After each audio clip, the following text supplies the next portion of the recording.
The interim government has been campaigning for a yes vote in the referendum. Vote yes for change, it's been saying. A victory for yes will mean defeat for fascism. It says, if you want reforms, you must vote yes. Now, what actually happens if yes vote wins or if the referendum carries through? Do the proposed changes take effect from the very next day? What is the process that will come after the referendum carries through? How do the changes occur? How do they come about? This is what we'll talk about in this part 3 of the Referendum Explainers. The July National Charter Implementation Order of 2025 actually outlines what happens. First, if the referendum carries through, meaning if it gets more than 50%, the elected council, the elected lower house or the parliament, will double as a Constitution Reforms Council. Now, the Constitutional Reforms Council will not be at the same, it will be at the same sitting, it will be the same people. The MPs will become members of the Constitution Reform Council, but it will have to have its separate session where it will vote for its own chair or leader of the council. Just like the parliament will have its own leader of the parliament or leader of the house, the council will have its own leader of the council. Once the referendum carries through, the Constitution Reform Council will come into effect, have its seating, elect a chair. Then it will also, and this is according to the July National Charter Implementation Order of 2025, that council in its session will decide on the process of how the reforms will be carried through, meaning how they will vote or how they will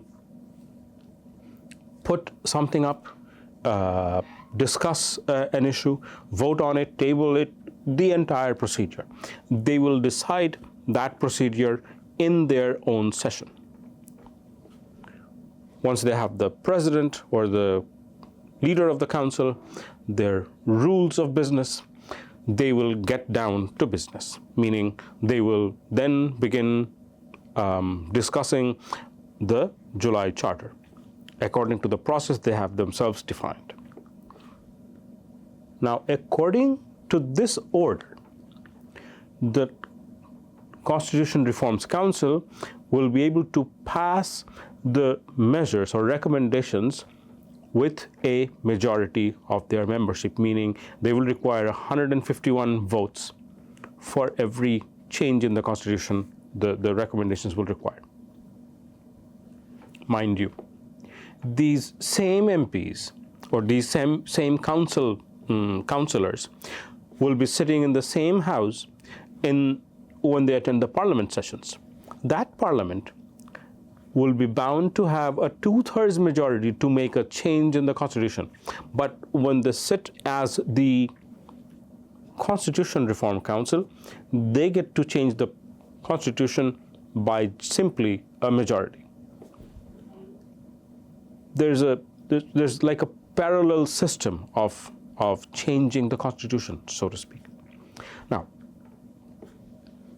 whatever the case, you have to have a majority for a motion to carry through. Now, with that condition, it also becomes implicit. It should become quite implicit that then the entire package of July Charter is not quite a done deal. It's not sealed and done as it may have seemed to be, or as it may seem to be in the referendum, because these things will still be up for debate, they will still be up for discussion, and members will be voting on them. And this will have to carry on the basis of majority. So, meaning some may not have the majority, some issues will probably fail, and some issues will probably carry through also. Because we cannot say with any certainty which provisions enjoyed the most popular support and which provisions enjoyed the least, or which provisions really were the reasons that people had voted no, which provisions enjoyed more support. There's no way to tell. These will certainly be issues when the recommendation, the proposed changes will be in discussion at the Constitution Reform Council. Now, this Constitution Reform Council is also time-bound. This order stipulates 180 working days for the Constitution Reform Council to finish all reforms and thereafter be dissolved. Of course, if it finishes the work earlier, it can dissolve itself, but 180 days is the maximum, 180 working days. That, if it were a regular working day like yours or mine, then it would probably mean that the 180 days, which is 6 months, add in the weekends, then there are holidays of the 2 Eids. There will be other holidays like 1st May, 26th March, the Independence Day of Bangladesh. Put together, it will come to around, say, 8 months. So it won't be before 8 months that any of this will be decided. That is for sure. But if it is a working day of the Parliament, that would mean the days that the Parliament is in session. And for Parliament session days, to notch up 180 Parliament session days, it would require almost 2, maybe even 3 years.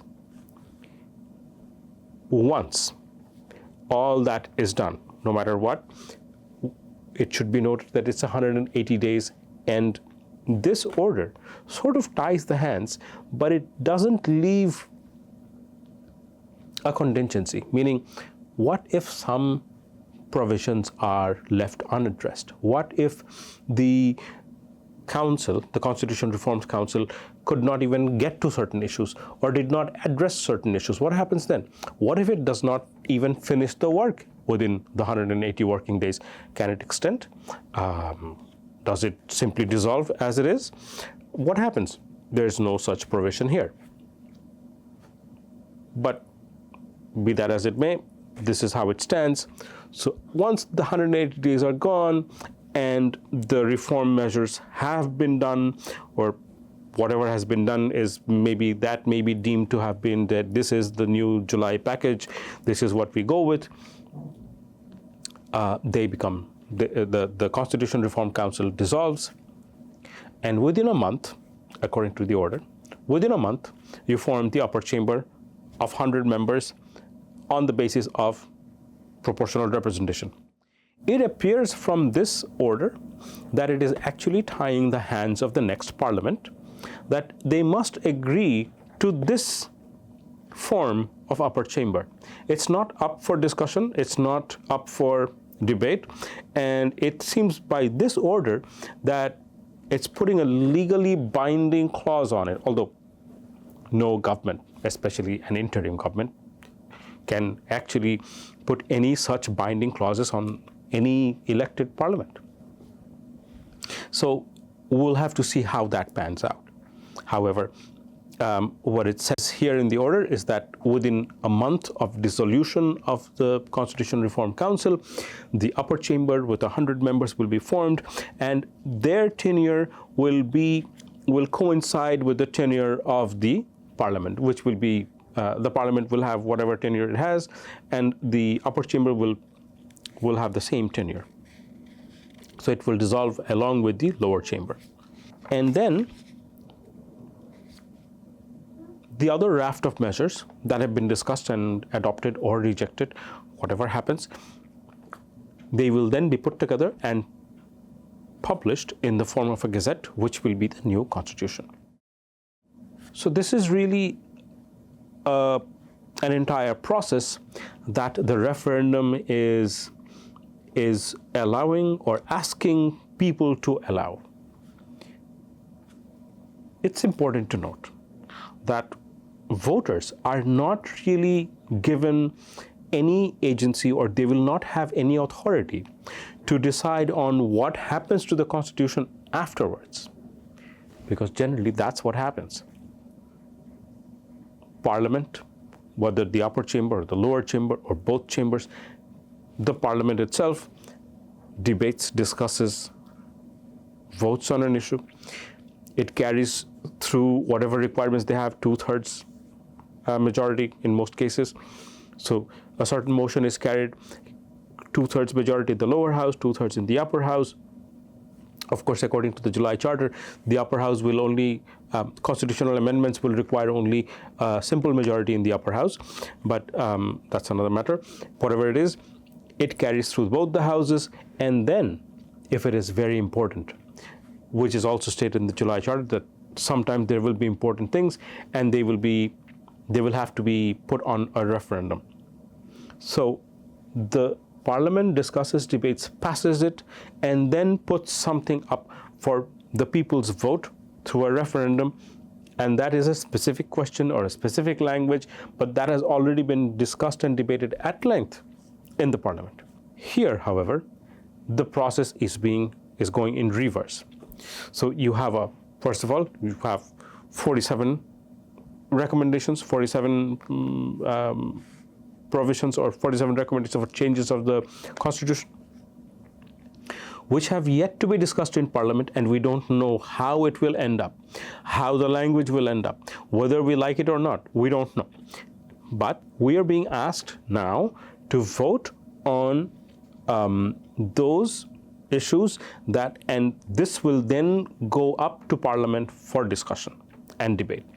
And this will only be in the lower house, because the upper house will only come into kick in once the entire raft of measures have gone through. The Parliament has approved, the Constitutional Reform Council dissolved, and then the upper chamber will form. So this will be debated in the lower chamber with the lower chamber, the MPs of the lower chamber. So they will be doubling as councillors, and they will be deciding on what happens, and they will be voting on these issues. So what are some of the things that we have not yet mentioned? And by the way, once the upper chamber is formed, the lower chamber will also, besides the 100 members and the proportional representation, the lower chamber will also decide on the scope of work of the upper house. Right now, the upper house only has, it can vote on matters of constitution, for constitutional amendments. It can reject bills that carry through the lower house and that's put to them for approval. They can reject it once, and that is pretty much all that is outlined in the July Charter. The lower house will be then, they will be the ones who outline, who decide on the scope of work of the upper chamber as well. Some of the things that are not being mentioned yet, that the July Charter has recommended as changes to the Constitution.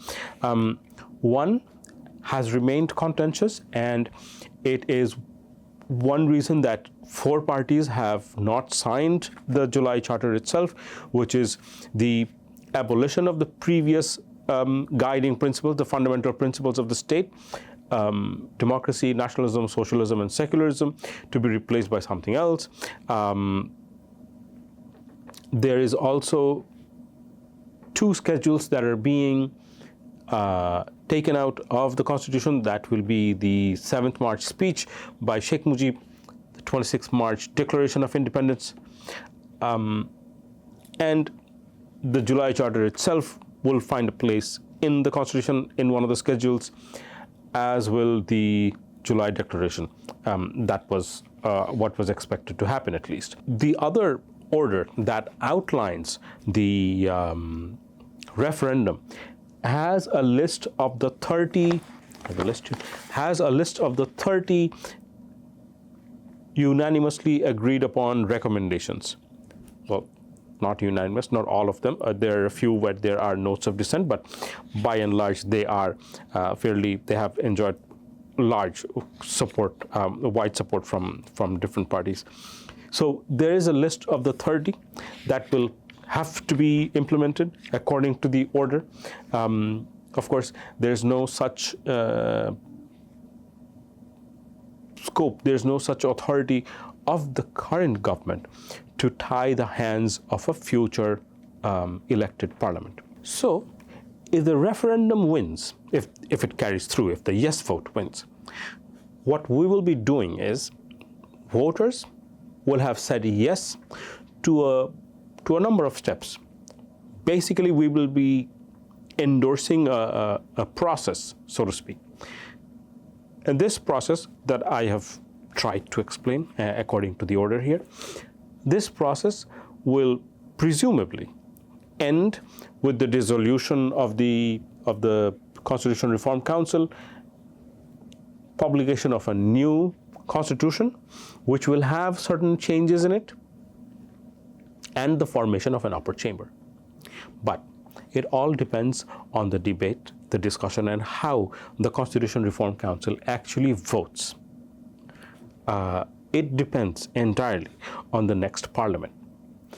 We can't really guarantee, as the government is guaranteeing, there's no way to guarantee that we will get something or some changes like their pledges. There's simply no way to guarantee anything like that.